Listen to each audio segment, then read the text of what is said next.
siya ng warrant of arrest. Opo, ma'am. Warrant. Sa kanyang condo unit sa Novaliches, Quezon City, na-corner ang lalaking ito na ginagamit ang katauhan ng iba't ibang opisyal ng gobyerno para mangolekta ng kontribusyon. Bukod pa yan sa kasong estafa, kaya may arrest warrant na ang suspect. Nagpapanggap po siya ng different government officials from congressmen up to senators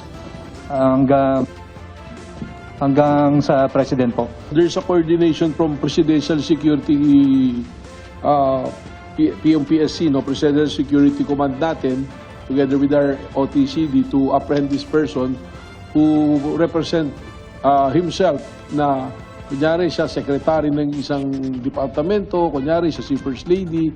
Lumalabas na may access ang suspect sa database ng mga cellphone numbers ng mga matataas na opisyal. Ayon sa NBI, may ginawa raw ang suspect na nauwi sa pagkabisto ng kanyang modus operandi.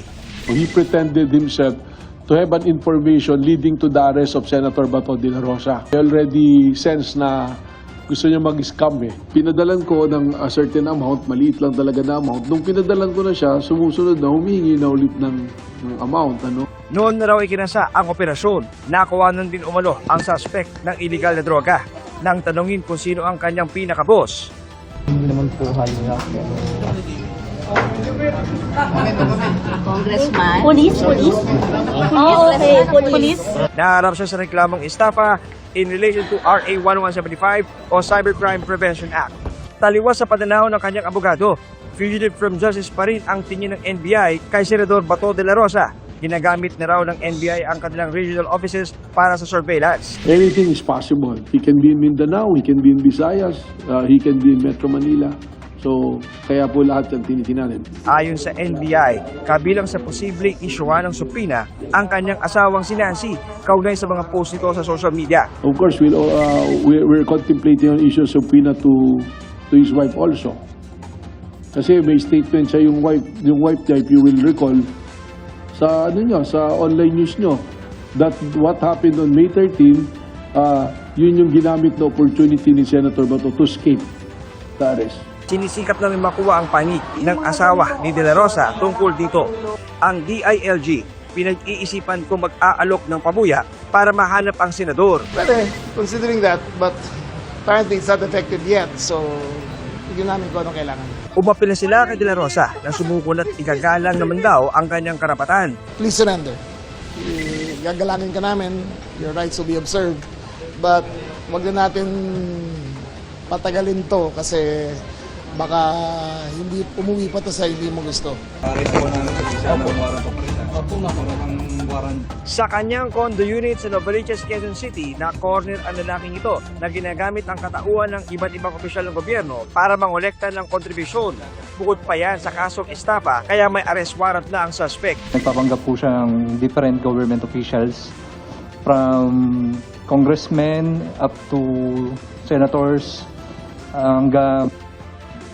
hanggang sa president po. There's a coordination from Presidential Security PMPSC, no, Presidential Security Command natin, together with our OTCD to apprehend this person who represent himself na kunyari siya secretary ng isang departamento, kunyari siya si First Lady.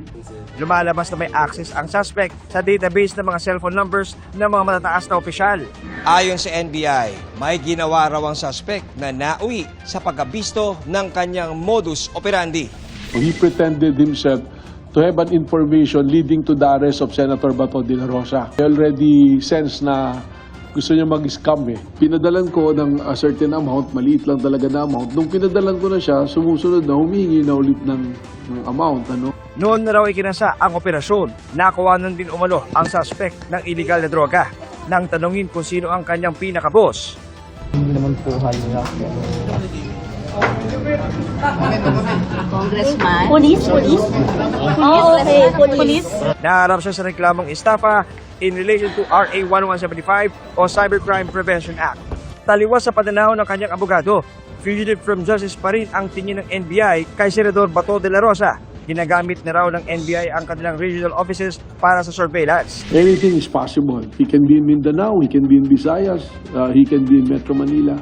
So, kaya po lahat yan tinitinanin. Ayon sa NBI, kabilang sa posibleng isyuhan ng suprina ang kanyang asawang si Nancy kaugnay sa mga post nito sa social media. Of course, we're contemplating an issue of subpoena to his wife also.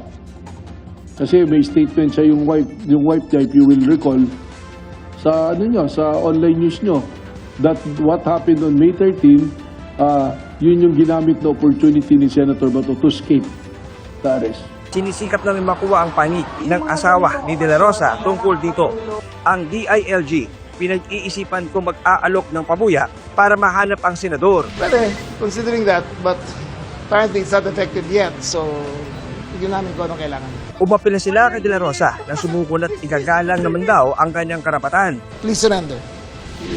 Gagalangin ka namin, your rights will be observed, but wag na natin patagalin to kasi baka hindi umuwi pa to sa hindi mo gusto. Pares po namin sa isa ng warrant of arrest. Opo, ma'am.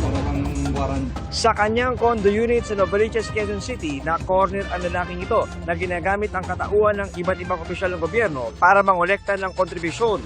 Bukod pa yan sa kasong estafa, kaya may arrest warrant na ang suspect. Nagpapanggap po siya ng different government officials from congressmen up to senators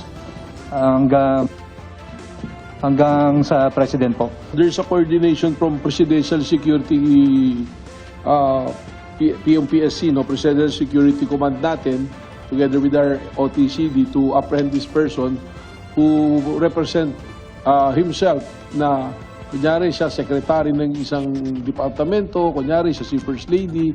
Lumalabas na may access ang suspect sa database ng mga cellphone numbers ng mga matataas na opisyal. Ayon sa NBI, may ginawa raw ang suspect na nauwi sa pagkabisto ng kanyang modus operandi. He pretended himself to have an information leading to the arrest of Senator Bato de la Rosa. I already sense na gusto niya mag-scam eh. Pinadalan ko ng a certain amount, maliit lang talaga na amount. Nung pinadalan ko na siya, sumusunod na humingi na ulit ng amount. Noon na raw ikinasa ang operasyon, nakuhanan din umano ang suspect ng illegal na droga. Nang tanungin kung sino ang kanyang pinaka-boss.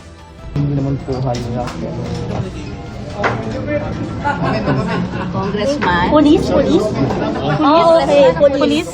Naharap siya sa reklamong estafa in relation to RA 1175 o Cybercrime Prevention Act. Taliwas sa pananaw ng kanyang abogado, fugitive from justice pa rin ang tingin ng NBI kay Senador Bato de la Rosa. Ginagamit na raw ng NBI ang kanilang regional offices para sa surveillance. Anything is possible. He can be in Mindanao, he can be in Visayas, he can be in Metro Manila.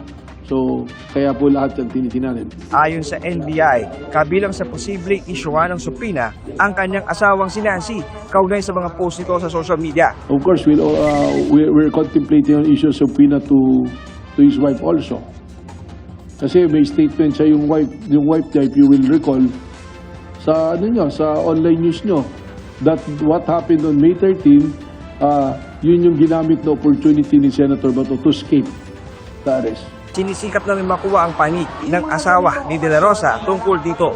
Ang DILG, pinag-iisipan kung mag-aalok ng pabuya para mahanap ang senador. Pwede, considering that, but apparently it's not effective yet, so tignan namin kung anong kailangan. Umapil na sila kay De La Rosa na sumukon at igagalang naman daw ang kanyang karapatan. Please surrender. Gagalangin ka namin, your rights will be observed, but wag na natin patagalin to kasi baka hindi umuwi pa to sa hindi mo gusto.